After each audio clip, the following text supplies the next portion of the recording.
오늘은 사무엘상에 나오는 말씀, 오라 우리가 나라를 새롭게 하자, 사무엘이 외쳤던 그 슬로건을 오늘 설교 제목으로 잡았습니다. 제목을 한번 따라 합시다. 오라 우리가 나라를 새롭게 하자.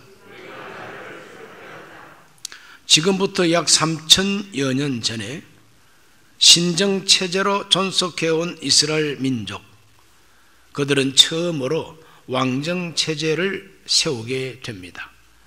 나라의 존재 형식을 왕정체제로 국가체제를 바꾸었습니다. 그때 당시의 지도자는 사무엘 선지자입니다. 종교 지도자이면서 정치 지도자였던 것입니다. 흠이 없는 지도자였습니다. 그 사무엘 때문에 왕을 세워달라는 것이 아니라, 사무엘이 참 모범적인 지도자이지만 나이 많아 이제 은퇴할 시기가 되기 때문에, 그러므로 이제부터는 왕을 세워주시오. 눈에 보이는 지도자가 있어야 되겠습니다. 우리 주변에 있는 모든 나라들은 다 왕이 있다 이 말이죠. 그래서 하나님께 기도했더니 하나님께서 허락하셨습니다. 왕을 세워주라고. 그래서 하나님의 허락을 받고 미스바라고 하는 곳에 백성들을 모았습니다. 사무엘이 젊었을 때 구국 기도 운동을 일으켰던 성지, 기도의 성지 미스바, 그곳에 백성들을 모으고 대통령 선출하듯이 왕을 선출합니다. 그때 세운 왕이 사울입니다. 사무엘상 10장 24절에 보면은 사무엘이 모든 백성에게 이르되 너희는 야훼께서 택하신 자를 보느냐, 모든 백성 중에 짝할 이가 없느니라 하니 모든 백성이 왕의 만세를 외쳐 부르니라. 사울을 왕으로 선출해 세우고 백성들이 기뻐해서 사울 왕 만세를 불렀던 것입니다. 기뻐하고 즐거워했습니다. 지난 3월 9일 우리 대한민국은 대통령을 새로 뽑았습니다. 그래서 3월 10일 새벽 4시 반경에 당선 확정이라고 하는 자막이 뜨면서 많은 백성들이 만세를 부르고 안도의 숨을 쉬고 기뻐했습니다. 그러나 기뻐하지 못하는 사람들도 많이 계시죠. 옛날에 사무엘이 사울을 왕으로 세웠을 때에 많은 사람이 만세를 불렀지만 그 중에 어떤 사람들은 만세를 부르지 못했습니다. 10장 27절 말씀 보면 어떤 불량배는 이르되 이 사람이 어떻게 우리를 구원하겠느냐 하고 멸시하며 예물을 바치지 아니하였으니 그는 잠잠하였더라. 사울이 도대체 누구이건데 우리 왕이 될 수 있느냐, 그가 어떻게 우리를 구원할 수가 있겠느냐 하고 사울을 멸시했다 그랬습니다. 가문도 아주 그냥 빈천한 가문 출신, 베냐민 출신 그 사울이 어떻게 왕노릇 할 수 있겠느냐, 멸시하고 예물을 바치지 않았다는 것은 축복하지 않았다는 겁니다. 축하하지 않았다는 겁니다. 옛날이나 지금이나 항상 이런 사람들은 있기 마련이죠. 그런 사람이 있다 할지라도 사무엘은 개의치 아니하고 외쳤습니다. 우리가 길갈로 가서 나라를 새롭게 하자고. 오늘 읽은 본문을 다시 한번 읽어봅니다. 사무엘이 백성에게 이르되 오라 우리가 길갈로 가서 나라를 새롭게 하자. 모든 백성이 길갈로 가서 거기서 야훼 앞에서 사울을 왕으로 삼고 길갈에서 야훼 앞에 화목제를 드리고 사울과 이스라엘 모든 사람이 거기서 크게 기뻐하니라. 온 백성이 크게 기뻐하는 왕 추대식이 있었다 이 말이죠. 왜 하필이면 길갈까지 갑니까?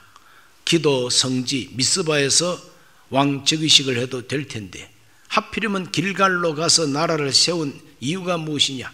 그건 바로 길갈이라고 하는 바로 그 지역이 이스라엘 나라의 성지였습니다. 어떤 성지냐? 여호수아가 하나님의 기적으로 요단강을 건너서 처음으로 유숙했던 바로 그 지역 이름이 길갈입니다. 그 길갈에서 그들은 가나안 땅을 정복하기를 시작했습니다. 그러므로 새 출발의 성지가 길갈입니다. 새 출발의 성지. 나라의 체제를 바꾸어서 왕을 세웠으니 새 출발이다. 그러므로 길갈에 가서 나라를 새롭게 하자고 외쳤던 것입니다. 드디어 왕을 세웠습니다. 바로 그 자리에서 사무엘은 나라를 새롭게 하기 위해서 꼭 필요한 3가지 대책을 국민들에게 요구했습니다. 사무엘이 제시했던 3000년 전에 나라를 새롭게 하는 그 대책은 3000년이 흐른 지금도 우리에게 적용이 되고 교훈이 되고 귀감이 되는 말씀입니다. 첫째는 무엇이냐? 나라의 제도에 순응하라고 하는 조건이었습니다. 나라의 제도에 순응하라. 왕을 세우기 전에 이스라엘 사람들은 어떻게 살았느냐? 그것은 사사기 21장 25절에 잘 나타나 있습니다.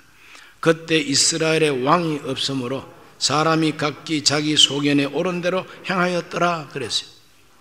이스라엘에 왕이 없습니다. 눈에 보이는 왕은 없지만은 믿음이 좋을 때는 하나님을 왕으로 모시고 살았습니다. 하나님이 왕이시다. 눈에 보이지 않지만 하나님이 계시다. 하나님이 모세를 통해서 주신 거룩한 법이 있다. 그러므로 12지파는 하나님 법대로 살면 왕이 없어도 괜찮다. 그렇게 그들은 가나안 땅을 정복한 400년 동안 신정체제를 살아왔지만 점점 믿음이 약해지니까 마음에 하나님도 왕이 아니고 눈에 보이는 왕도 없으니까 자기 소견에 옳은 대로 행동했다 그랬어요. 자기 소견, 자기 생각, 개인주의가 됐다는 겁니다. 그래서 나라를 새롭게 하기 위해서는 이제부터는 자기 소견대로 살지 말고 나라의 제도에 순응하라고 사무엘이 외쳤던 것입니다. 그래서 나라의 제도가 무엇이냐? 그것은 왕의 제도와 나라의 제도입니다. 이것을 백성들한테 가르치라고 하나님께서 사무엘에게 지시하셨어요. 사무엘상 8장 9절 말씀에 그러므로 그들의 말을 듣되 너는 그들에게 엄히 경고하고 그들을 다스릴 왕의 제도를 가르치라 그랬어요. 백성을 다스릴 왕의 제도를 가르쳐라. 이때까지는 자기 마음대로 살아왔다. 그러나 이제는 자기 마음대로 아니야. 왕이 시키는 대로, 왕이 명령하는 대로 살아야 되는 게 왕정체제 아닙니까? 그러므로 왕의 제도를 가르치라고 하나님이 지시해 주시는 것입니다. 왕의 제도뿐만 아니라 나라의 제도까지 사무엘은 책에다가 기록해서 하나님 앞에 갖다 두었다고 말합니다. 사무엘상 10장 25절과 26절을 읽어봅니다.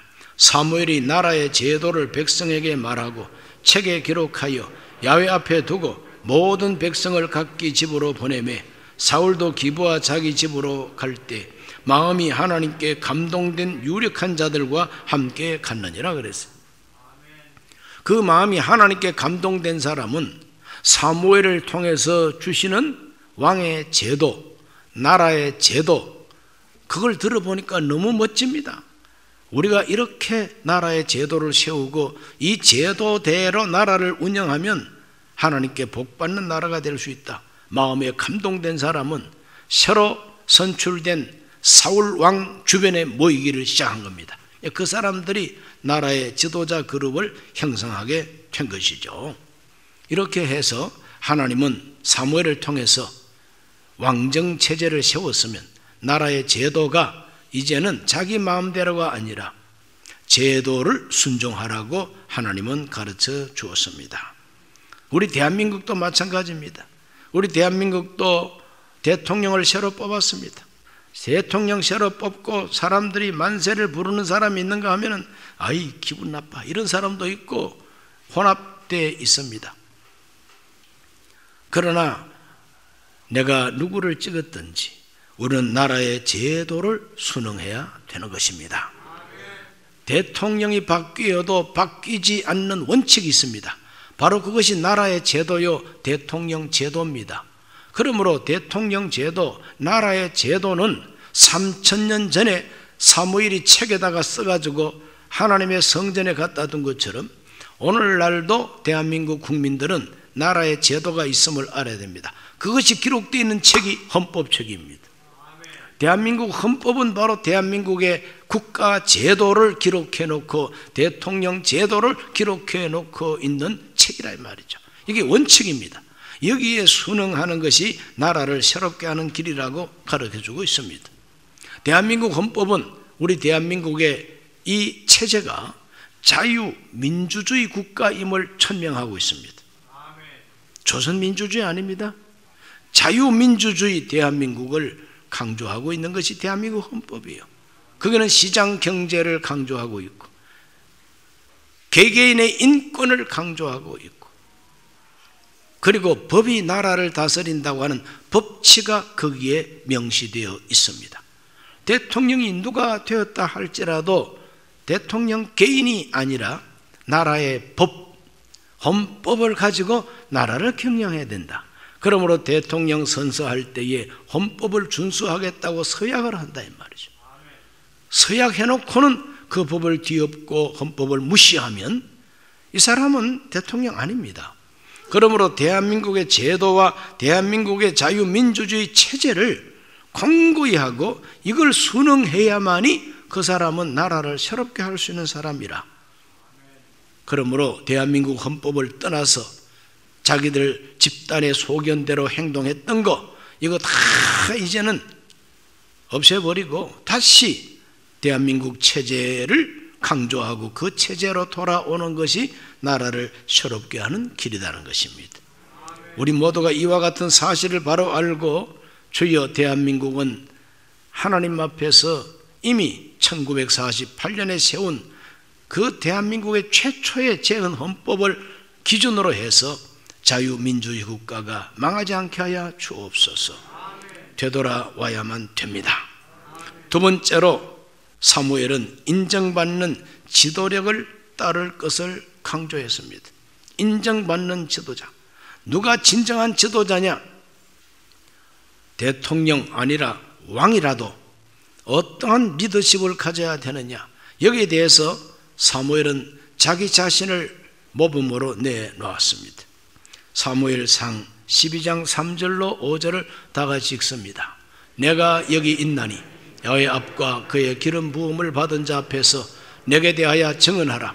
내가 누구의 소를 빼앗았느냐? 누구의 나귀를 빼앗았느냐? 누구를 속였느냐? 누구를 압제하였느냐? 내 눈을 흐리게 하는 뇌물을 누구 손에서 받았느냐? 그리하였으면 내가 그것을 너희에게 갚으리라 하니 그들이 이르되 당신이 우리를 속이지 아니하였고 압제하지 아니하였고 누구의 손에서든지 아무것도 빼앗은 것이 없나이다 하니라. 사무엘이 백성에게 이르되 너희가 내 손에서 아무것도 찾아낸 것이 없음을 야훼께서 너희에게 대하여 증언하시며 그의 기름 부음을 받은 자도 오늘 증언하느니라 하니 그들이 이르되 그가 증언하시나이다 하니라. 사무엘은 자기 평생에 나라를 어떠한 태도로 지도해 왔는가 하는 것을 백성들 앞에 천명을 하고 선포를 합니다. 내가 압제한 적이 있느냐? 내가 빼앗은 적이 있느냐? 내가 거짓말한 적이 있느냐? 내가 뇌물을 받은 적이 있느냐? 있다면 있다고 말해라. 내가 다 책임지고 갚아주겠다. 그럴 때 거기 모인 국민들 전체가 당신은 아무 잘못이 없습니다. 새로 추대된 왕 사울도 선지자여 당신은 아무런 허물이 없습니다. 하나님께 인정받고 백성들에게 인정받고 차기 최고 지도자 왕도 그걸 인정을 하고 그래서 그것을 갖다가 공인을 받게 됩니다. 그러므로 앞으로 지도자는 이렇게 나라를 다스려야 된다는 것을 보여주고 있는 것입니다. 사울 왕 당신도 나처럼 이렇게 깨끗하게 나라를 다스려야 된다는 걸 강조하고 있는 것입니다. 나라를 새롭게 하려면은 지도자들부터 최고 지도자부터가 압제하지 말고 뇌물 받지 말고 거짓말하지 말고 독재하지 말아야 되겠죠. 이와 같은 이 원칙을 벌써 3000년 전에 사무엘이 내놓았으니 얼마나 뛰어나고 모범적인 책이 성경책인가 하는 것을 알게 됩니다. 참 부럽죠. 우리 대한민국 국민들은 제일 부러운 것이 바로 이와 같은 리더십인 것입니다. 그 왜 그렇습니까? 대통령 출신 대통령들에 대하여 존경심이 없어요. 그래서 대통령 지나고 나면은 해외로 망명을 가든지 감옥살이를 해야 되고, 이게 뭡니까? 그러므로 대한민국을 새롭게 하기 위해서는 이제 대통령 출신들이 감옥 가지 말아야 되는 것이고, 대통령 출신들이 무슨 죄로 재판을 받고 뭐 수십 년 형을 받고 그런 일이 없어야 되지 않겠습니까? 그런 나라 만드는 것이 바로 나라를 새롭게 하는 것이 됩니다. 지금 현재 대통령 문재인 대통령께서는 퇴임을 하고 또 무슨 일로 고발당하고 고소당해서 또 재판을 받고 감옥에 갔는지 조마조마하고, 양산 가서 고향 가서 살는지 진짜 고향 북한 가서 살는지 알 수가 없어요. 오늘 우리들은 대한민국의 리더십이 정말 국민들에게 인정받고 하나님 앞에 인정받고 차기 대통령에게도 인정받아서 정치 보복이 없는 이와 같은 아름다운 리더십을 인정받는 나라가 돼야 되지 않겠습니까? 그와 같은 모범자들이 이제 등장해야만 됩니다. 그래서 바톤 터치가 아름답고, 그래서 나라가 더 발전할 수 있어야 되겠다 이 말이죠. 우리나라에서도 중요한 직분을 받으면 제일 먼저 가는 곳이 한 군데 있습니다. 국립현충원입니다.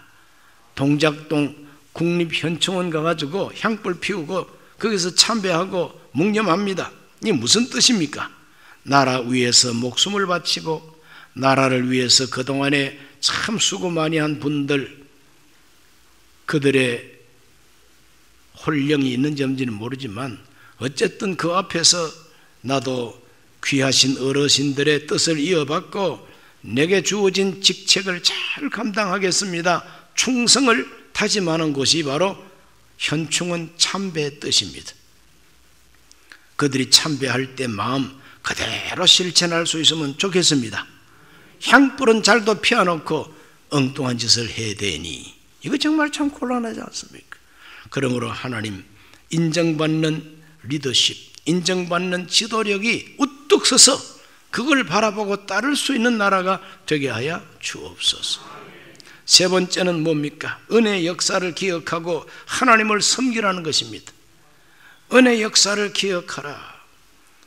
사무엘상 12장 24절에서 25절을 읽어봅니다.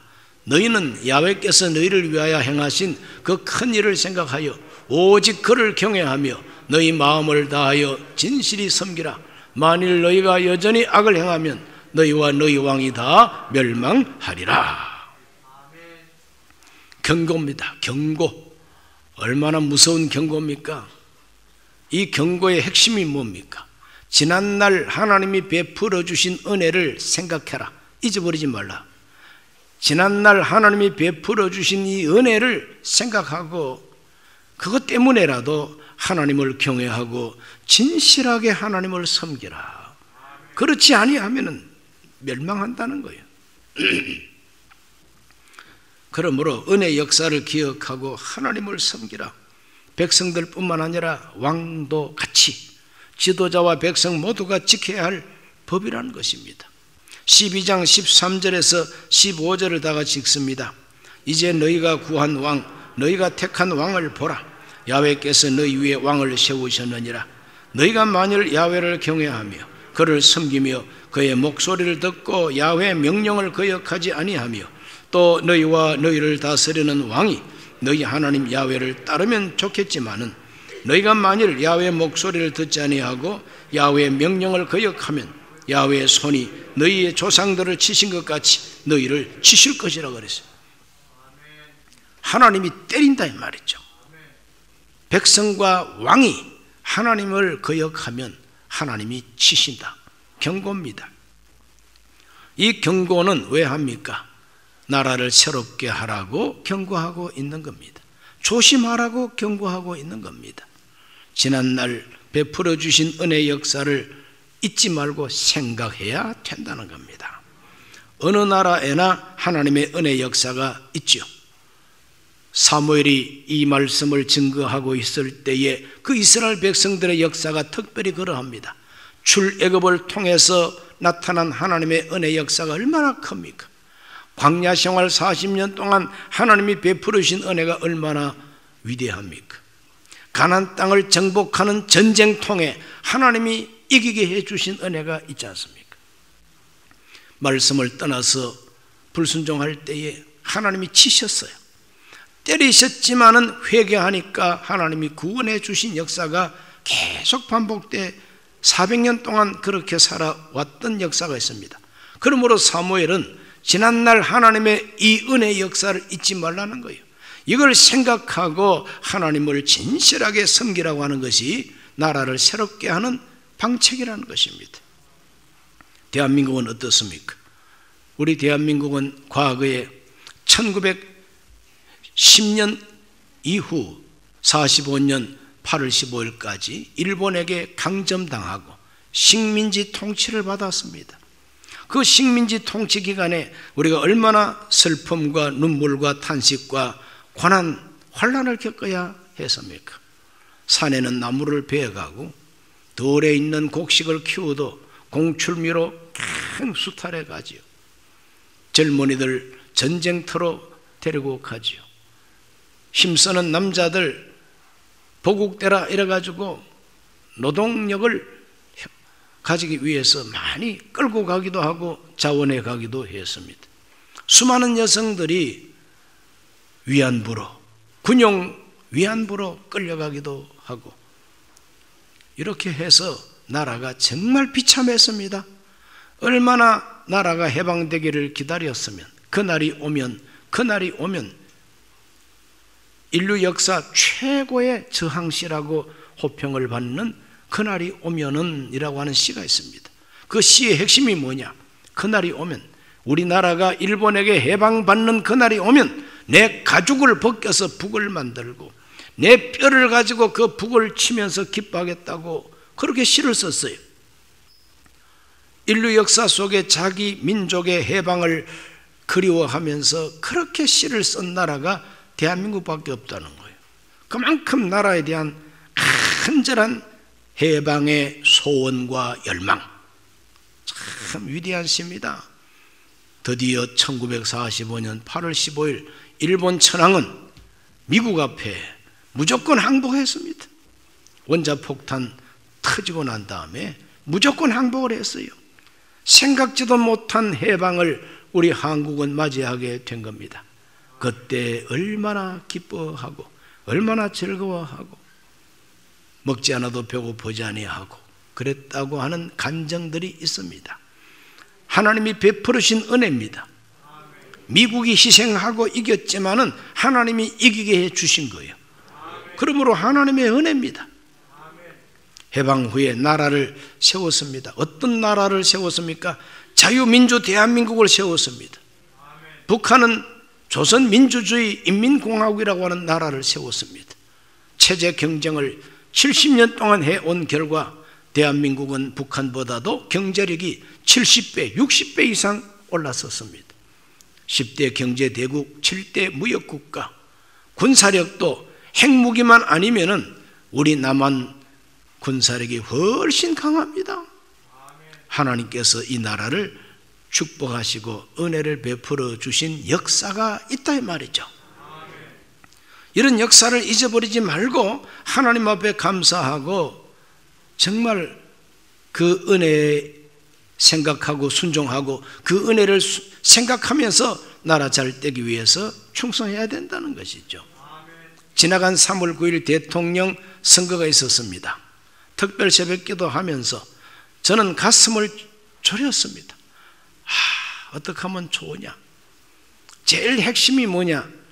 우리나라가 안전한 나라 돼야 될 텐데, 우리나라가 진정한 자유민주국가가 돼야 되는데 이것을 갖다가 허물고자 하는 세력들이 있고 그 대표 주자가 대통령으로 출마했으니 자기가 대통령 되면 사드 철수시켜버리겠다고 호언장담합니다. 자기가 대통령 되면은 종전선언과 함께 미군을 철수시키겠다고 호언장담을 합니다. 자기가 대통령 되면 한미동맹보다도 이제는 중국과 러시아와 그리고 북한과 더 든든하게 결속해서 그와 같은 사람들끼리 평화의 시대를 만들겠다고 그렇게 장담을 합니다. 그건 평화가 아닙니다. 그건 평화가 아니라 완전히 노예가 되는 것이죠. 과거에 6.25 전쟁을 일으킨 주범이 누굽니까? 북한의 김일성이요. 그 김일성을 뒤에서 사주한 러시아의 스탈린이요. 그걸 곁에서 협력했던 중공 모택동입니다. 중공과 소련과 북한이 6.25 전쟁의 핵심 주범인데 다시 그 사람들하고 하나가 되겠다고 하니 이 기가 막힐 노릇이 어디에 있습니까? 그렇게 나라를 이끌고 가겠다고 장담을 하면서 대통령 출마를 했으니 그 사람 대통령 되면 안 되겠습니다. 하나님께 기도를 많이 했지요. 오살리 금식 기도원에 모여서 금식하면서도 기도하고 온 사방에서 나라를 위한 구국 기도를 많이 했습니다. 많은 국민들이 각성을 하고 그렇게 해서 겨우 나라를 지켜냈습니다. 얼마나 참 다행스러운 일인지 모릅니다. 자, 그러므로 하나님께서 이와 같이 건전한 생각, 안보에 대한 건강한 생각을 가진 사람을 대통령으로 세워주셨으니 이건 하나님이 우리에게 주시는 메시지가 뭐냐? 이제 내가 기회를 주었으니 나라를 새롭게 해라. 나라를 든든하게 해라. 무너지지 않는 나라를 만들라. 하나님의 명령입니다. 그러므로 우리들은 하나님 앞에서 새로운 기회를 얻었으므로 이 기회는 이제 나라를 새롭게 한다 그래서 뭐 전혀 듣도 보지도 못한 그런 나라를 세우는 게 아닙니다. 원래 주신 하나님께서 허락하신 자유민주주의를 더 새롭게 더 든든하게 하라는 것이죠. 인권을 존중하고 개인의 자유를 존중하고 그리고 법치, 정당이나 어떤 정권을 잡은 대통령 마음대로 나라를 주물러 끄는 것이 아니라 대한민국의 헌법과 대한민국의 법이 대한민국을 지배할 수 있도록 하라는 겁니다. 그래서 새롭게 된다는 것은 바로 그 기초로 돌아가고 그 본래 모습을 되찾는 것이 바로 새롭게 되는 것입니다. 오늘 우리 모두는 하나님께서 허락한 이 새 기회에 나라를 정말 새롭게 할 수 있는 그와 같은 하나님의 사람들이 되어야 되겠습니다. 기도합니다. 살아계신 아버지 하나님, 오늘 하나님 앞에 나와 예배 드리게 하여 주심을 감사합니다. 3000년 전에 이스라엘 나라가 신정체제에서 왕정체제로 바꾸면서 나라를 새롭게 하자고 외쳤던 사무엘의 외침을 오늘에 듣습니다. 하나님께서 우리에게 주신 이 귀한 기회를 놓치지 말고 나라를 새롭게 만들게 하여 주옵소서. 하나님께서 원래 허락하신 자유민주 대한민국 법치국가 그리고 자유시장경제와 개인의 인권을 존중하고 자유를 존중하는 나라로 번쩍 세우게 하여 주시옵소서. 우리 모두가 나라를 새롭게 하는 일에 일꾼 되게 하여 주시고 이 일을 위해서 기도하게 하여 주시고 협력하게 해 주옵소서. 예수님 이름으로 기도하옵나이다. 아멘. 잠시 고개를 숙입니다. 오늘 처음으로 교회 나오신 분이 계십니까? 영상 앞에서 이 메시지를 경청한 분들 가운데서도 예수님을 영접하기를 원하시면 그 자리에 일어서셔서 이 기도를 함께 하시고 예수님을 영접하시기를 바랍니다. 하나님 아버지, 저는 죄인입니다. 어디에서 와서 왜 살며 어디로 가는지 알지 못하고 죄 가운데 살았습니다. 저의 죄를 위하여 십자가에서 죽으시고 부활하신 예수님을 제 구주로 모셔드립니다. 저는 하나님 자녀가 되었습니다. 지금부터 영원토록 주님과 함께 살겠습니다. 예수님 이름으로 기도드립니다. 아멘. 예수님 영접하신 분들을 환영합니다. 할렐루야.